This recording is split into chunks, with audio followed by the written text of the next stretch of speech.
Salut, bine și bine ați venit la 3 construcții din 3 piese. Așa cum va scrie și în titlu, pentru că eu fac acest video înainte să pun titlul. Deci, să începem. Prima noastră construcție va fi un ou. Veți avea nevoie de piesele astea două și cu una de genul ăsta. Poate să fie chiar și roșu. Start. În primul rând, atașați piesa de partea aceasta, apoi de cealaltă parte și priviți un ou. A doua noastră construcție va fi un joben. Veți avea nevoie de această piesă care o mai folosim mai târziu și această piesă de cauciuc. Să începem. Luăm primele două piese și le unim. Să fie așa. Și sus trebuie să fie gol. Vedeți? Bun. Apoi puneți cauciucul prin și aveți un joben.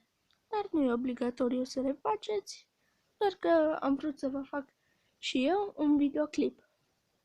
Bun, și ultima noastră construcție este tot o pălărie, dar nu un joben, pur și simplu o pălărie. Bun, să începem.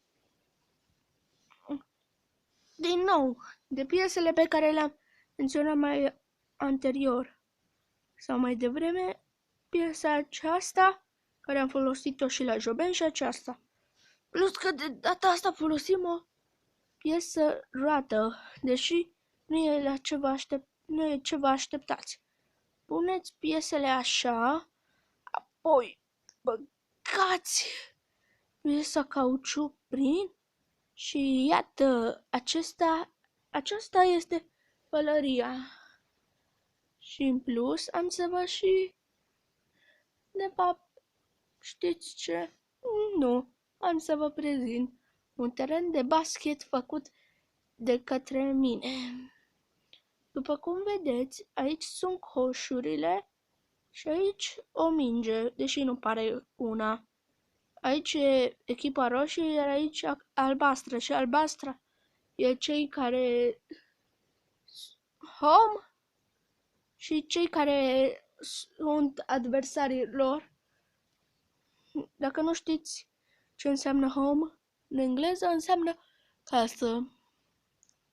Și asta o puteți scoate.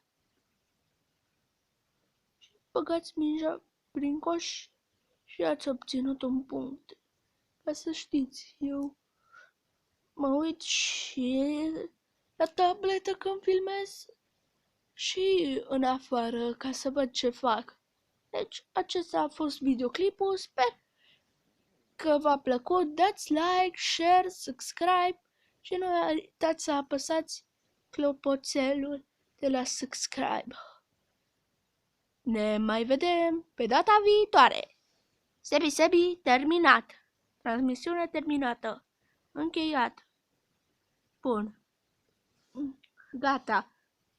S-a terminat. Adios, muchachos. Și gata. Alo? Merge?